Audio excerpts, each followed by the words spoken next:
I'm a Sunday league football star, left footed, had the most assists in the league, but also work in the kitchen cooking food every day at 12 p.m. It's a simple job because honestly, I wasn't great in school, and my maths teacher, Mr. Simon, always says you needed to focus. Mama taught me how to cook since I was 11. It's kind of a thing that I also took a while to get good at. Mama was always patient. He told me to stay away from the bad kids. Doctor, I don't take things. I don't drink. I do not smoke. Mama told me to stay away from all those things. It was a Tuesday morning. A sample came around 9:30 a.m. just when I'm finishing with the calibration of the electrified instrument. That probation competency form that Stephanie, the quality manager, gave me was a struggle to get through. Naturally, didn't want to disturb the senior technician while he was also doing calibration. Hesitant, heart racing, I asked him. Told him what told me what to do, but the specimen had a name on it that my senior technician also recognized. Jared Milan. He played right wing for the Summer Rovers FC, their best player. So I performed the sample urine test. It was easy to do, painless. All you need to do is drip in urine and set a timer to 5 minutes. All negative except for cocaine. I thought to myself, damn, he's taking cocaine? Next morning, in the doctor's office, surrounded by law enforcement, doctor breaks the news. They already know deep down. Your story is one of many unfortunate, especially in my country, there are many falls of cocaine. In the past 5 years, these substances are affecting us, expiring elite performers. In this video, on the mini doc series on occupational athletes, on the next set of substances, I'll be giving you the next set of dopers. The supposed ADHD student. Focusing in school is often a chore. You always end up with the worst grade in the entire year group.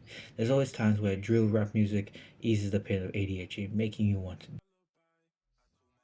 dance.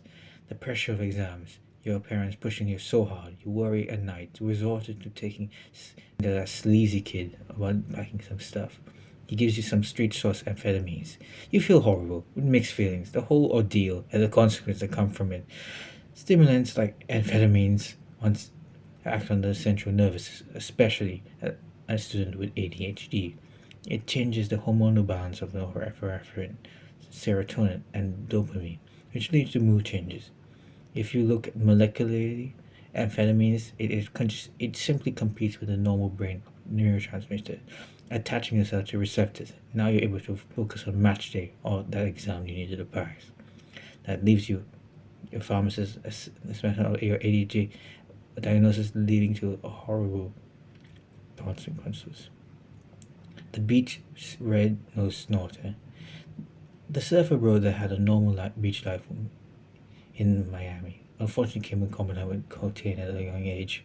Now, with withdrawal symptoms after not studying for a few days, acting the same way as amphetamine acts on the brain. This is where the DMC-5 manual offers crucial insight into cocaine. It's quite common in boys 12 to 17 at around 0.4 to 0.1% compared to girls. Native Americans 0.8 and African Americans 0.4 use more than any other demographic. Cocaine is a hard drug, so you get pretty accurate depictions of how people use these drugs. Remember movies like Scarface with the Empire, criminal empire, consuming buckets of loads of drugs. Unfortunately, many of us occupationalize in the same scenario as this. Hard to understand and follow. The high vibration spirituality guy. The high vibration spirit guy. These guys enter the realm of spiritual experiences, entering a trance-like state like it's normal. It's the substances that are some of the oldest on the planet, taken for their hallucinogenic properties. Psilocybin is a powerful substance that causes dissociation in low amounts and high amounts of coma. That's why it's called angel dust. You may be correct, make correct assumptions about these which demographics uses angel dust, but the scary thing is the DSM-5 being published, 2.3% of 12th graders are on this stuff, so you probably are ruining your match day performance.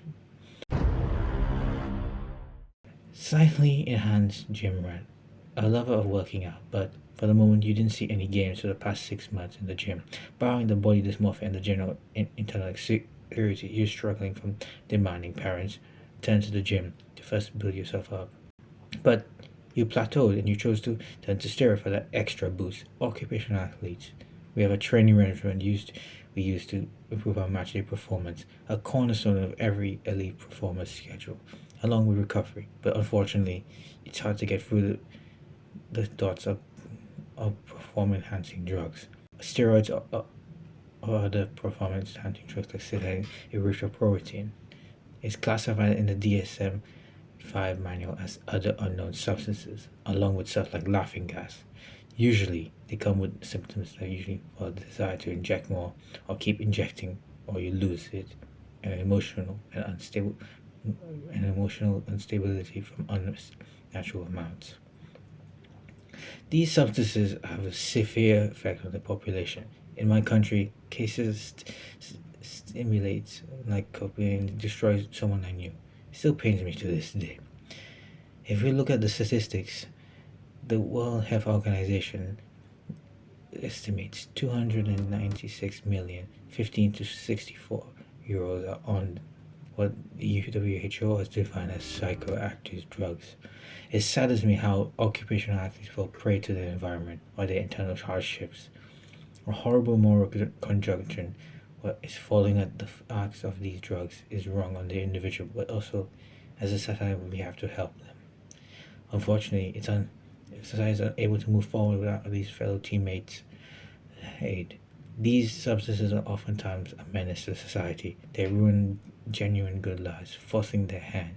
Stimulants like cocaine, amphetamines, hallucinogens, and unknown drugs like steroids often lead to ruin potential. Or the finest occupational athlete. It happened to Stephen King, Whitney Houston, and even Sigmund Freud. Unfortunately, some of the best are left by the wayside.